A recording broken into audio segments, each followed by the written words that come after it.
வணக்கம். அனைவருக்கும் இனிய பொங்கல் திருநாள் நல்வாழ்த்துக்கள். பொங்கல் ஸ்பெஷலா நாம இன்னைக்கு 2 வகையான சர்க்கரை பொங்கலும் 2 வகையான வெண்பொங்கலும் எப்படி பண்றதுன்னு பார்க்கலாம். 1 கப் பச்சரிசி, 1/4 கப் பாசிப்பருப்பு, இதில் பாதி கடலைப்பருப்பு, 2 கப் பால், 2.5 கப் வெல்லம், ஏலக்காய் தூள், முந்திரி பருப்பு, திராட்சை, உப்பு. நாம் இப்போ பாசிப்பருப்பை ட்ரை ரோஸ்ட் பண்ணிக்கலாம். ஸ்டவ் சிம்மில் இருக்குது. செவக்கணும்னு அவசியம் இல்லை, வாசனை வந்தால் போதும்.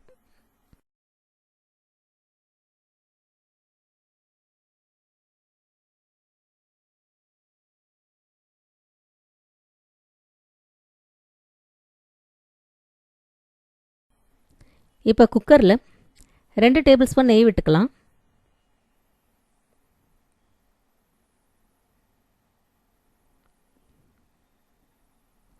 நெய் சூடானதும் திராட்சை, முந்திரி ரெண்டையும் தனித்தனியாக வறுத்து எடுத்துக்கலாம்.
அதே நெய்யில் கழுவி 20 நிமிஷம் ஊற வச்ச அரிசி, பாசிப்பருப்பு, கடலைப்பருப்பு இதை நாம் சேர்த்து ஒரு தடவை கிளறி விட்டுறலாம்.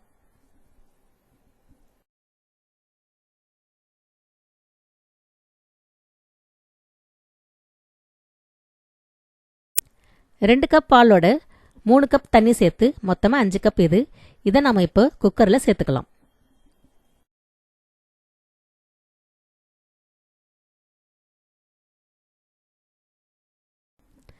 நல்லா கலந்து விட்டுறலாம். குக்கருடைய மூடியை போட்டு மூடி ஆவி வந்ததும் வெயிட் போட்டு 2 விசில் சத்தத்துக்கு வேக வச்சு எடுத்துக்கலாம். ஸ்டவ் மீடியமில் இருக்குது.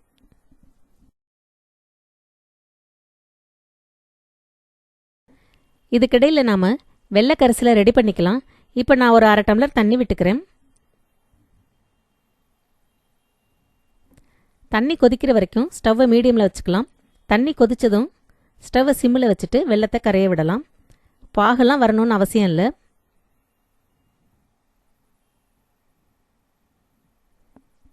இது நல்ல பாகு வெல்லம். இதை பார்த்திங்கன்னா எல்லாம் கரைஞ்சிருச்சு நல்லா. இப்போ நாம் இதில் ஒரு பிஞ்ச் உப்பு சேர்த்துக்கலாம்.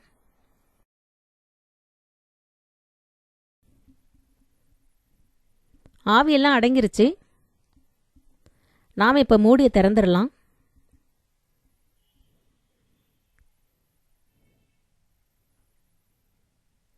ஒரு கரண்டி வச்சு சாதத்தை நல்லா மசிச்சு விட்டுடலாம்.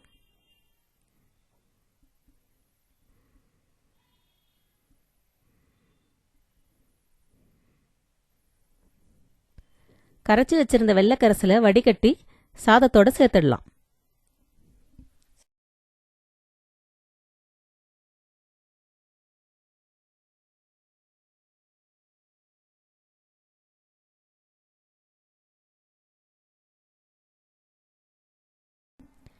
இப்போ நம்ம ஸ்டவ் ஆன் பண்ணிக்கலாம். ஸ்டவ்வை சிம்மில் வச்சுட்டு வெள்ளைக்கரைசலும் சாதமும் நல்லா ஒன்றா கலக்கிற மாதிரி கலந்து விட்டுறலாம்.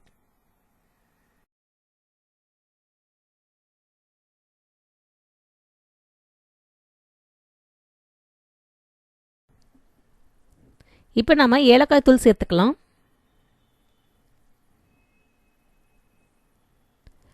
நெய் ஒரு 3 டேபிள் ஸ்பூன் சேர்த்துக்கிறேன். ஏற்கனவே 2 டேபிள் ஸ்பூன் சேர்த்துருக்கேன்.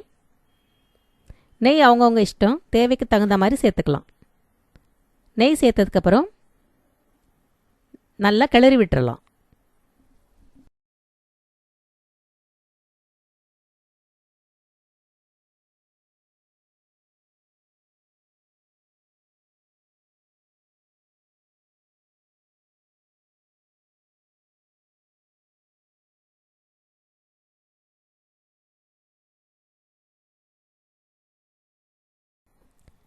வறுத்து வச்ச முந்திரி திராட்சையை சேர்த்து கலந்து விட்டுறலாம்.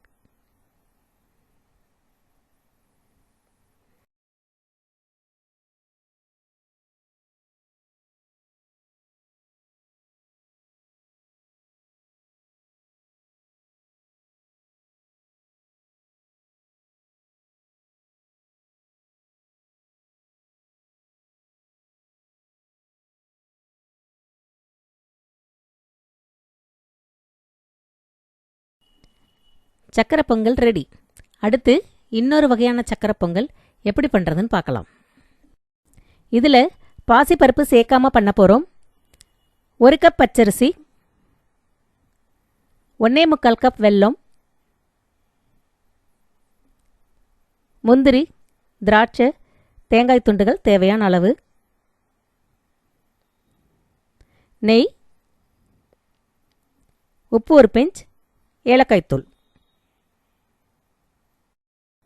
1 கப் அரிசிக்கு 3 கப் தண்ணி விட்டு குக்கரை மூடி 1 விசில் சத்தத்துக்கு வேக வச்சு எடுத்துக்கலாம். இப்போ வெல்லத்தில் 1/2 டம்ளர் தண்ணி விட்டு சூடு பண்ணி கரைச்சி வடிகட்டிக்கலாம்.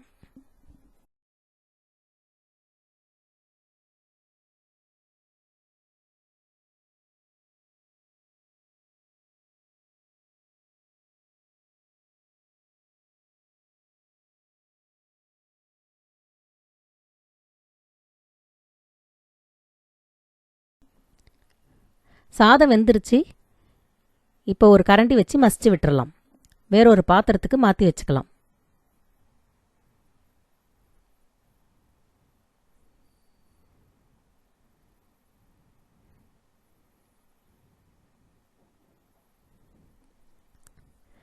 ரெண்டு டேபிள் ஸ்பூன் நெய் விட்டு முந்திரி பருப்பு போட்டு வறுத்துக்கலாம். இப்போ நம்ம திராட்சையை போட்டு வறுத்துக்கலாம்.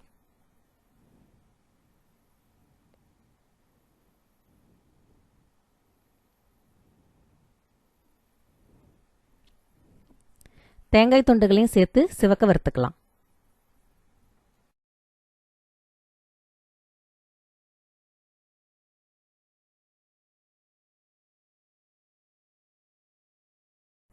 ஒரு வடை சட்டியில் கரைச்சி வச்ச வெல்லத்தை சேர்த்து ஸ்டவ்வை சிம்மில் வச்சு கொதிக்க விடலாம்.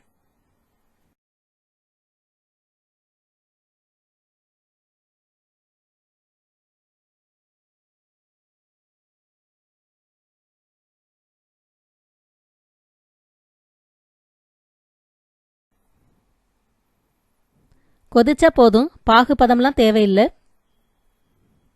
இப்போ நம்ம முந்திரி வறுத்த நெய்யை சேர்த்துடலாம். மசிச்சு வச்ச சாதத்தையும் சேர்த்து நல்லா கிளறி விட்டுறலாம்.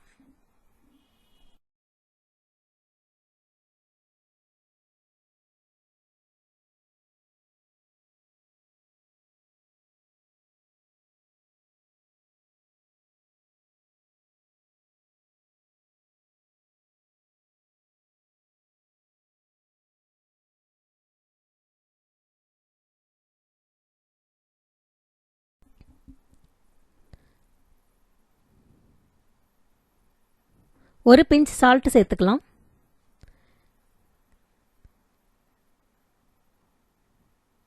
தட்டி வச்ச ஏலக்காயும் சேர்த்துடலாம். நல்லா கிளறி விட்டுடுவோம்.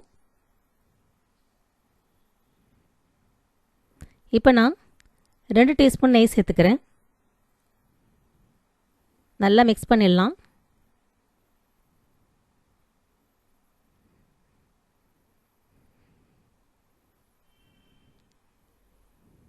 இன்னும் கொஞ்சம் நெய் சேர்த்துக்கிறேன்.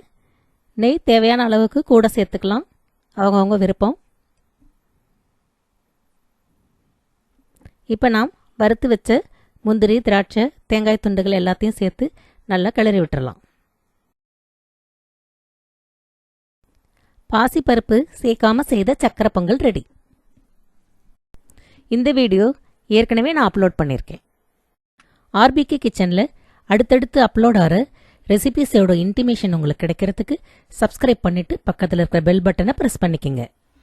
அடுத்து வெண்பொங்கல் பண்ணுறோம்.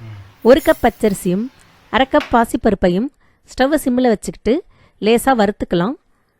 செவக்கணும்னு அவசியம் இல்லை, வாசனை வந்தால் போதும்.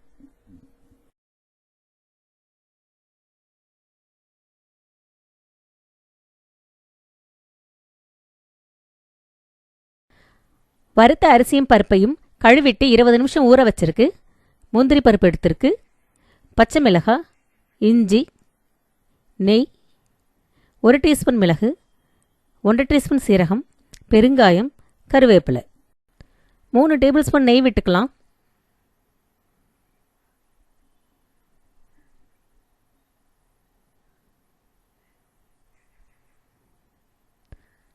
நெய் சூடானதும் முதல்ல முந்திரி பருப்பை வறுத்து எடுத்துக்கலாம்.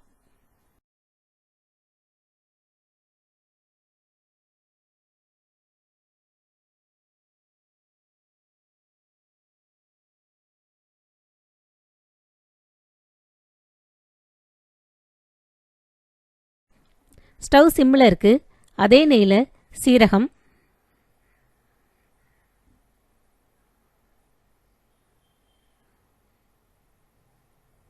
மிளகு, இஞ்சி துண்டுகள்,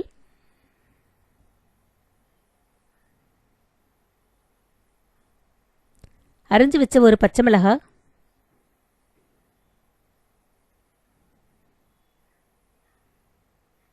பெருங்காயம், கருவேப்பிலையும் சேர்த்து கிளறிடலாம்.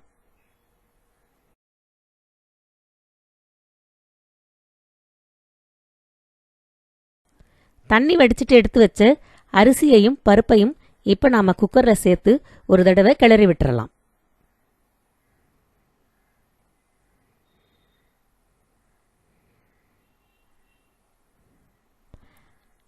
அஞ்சு கப் தண்ணி சேர்த்துக்கலாம்.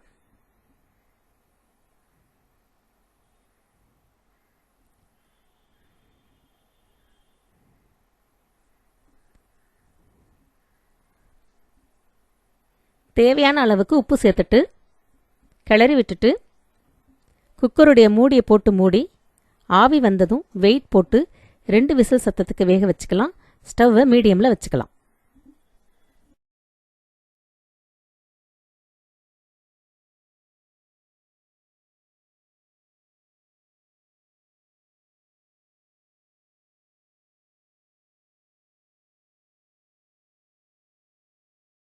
குக்கரில் ஆவியெல்லாம் போயிடுச்சு. இப்போ நம்ம மூடியை திறந்துக்கலாம். 2 டீஸ்பூன் நெய் விட்டு நல்லா கலந்து விட்டுறலாம்.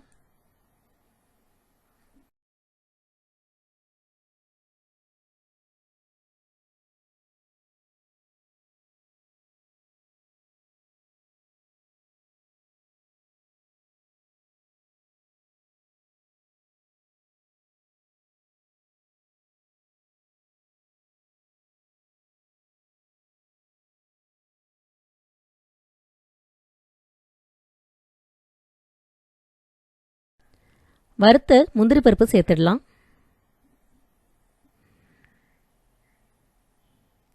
வெண்பொங்கல் ரெடி.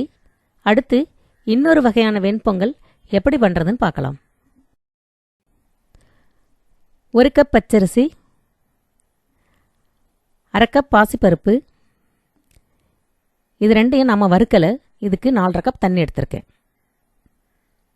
நெய், முந்திரி பருப்பு, சீரக மிளகு, இஞ்சி, கருவேப்பிலை, பெருங்காயம். 20 நிமிஷம் ஊற வச்சு அரிசியும் பருப்பையும் தண்ணி வடிச்சிட்டு குக்கரில் போட்டிருக்கேன். இப்போ நாம் இதில் தண்ணி விட்டுக்கலாம்.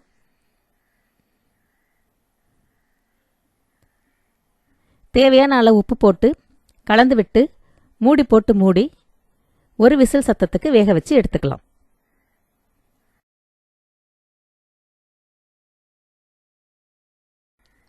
குக்கரில் ஆவிலாம் அடங்கிருச்சு. இப்போ நாம் மூடியை திறந்து ஒரு கரண்டி வச்சு சாதத்தை மசிச்சு விட்டுக்கலாம். 2 டீஸ்பூன் நெய் விட்டு முந்திரி பருப்பை வறுத்து எடுத்துக்கலாம்.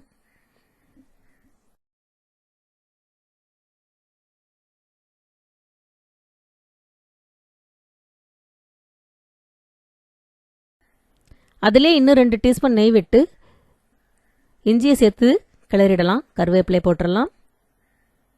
சீரக மிளகு சேர்த்து கிளறி விட்டுறலாம்.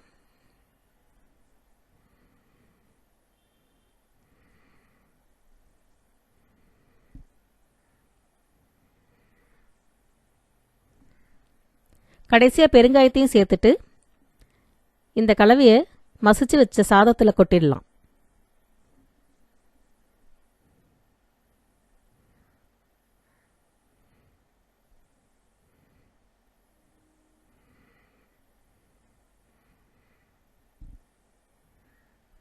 வறுத்த முந்திரி பருப்பை சேர்த்து நல்லா கிளறி விட்டுறலாம்.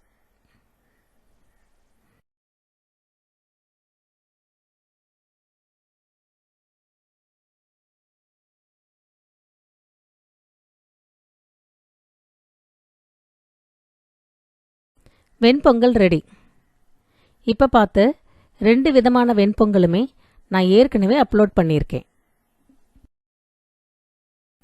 புதுசாக பண்ணின ஸ்வீட் பொங்கல் ரெசிபியோட பழைய பொங்கல் ரெசிபி 3 சேர்த்து பொங்கல் ஃபெஸ்டிவலுக்காக 4 ரெசிபியாக கொடுத்துருக்கேன். இந்த வீடியோ பிடிச்சிருந்தா RBK கிச்சனை சப்ஸ்கிரைப் பண்ணுங்க, ஷேர் பண்ணுங்க. நன்றி.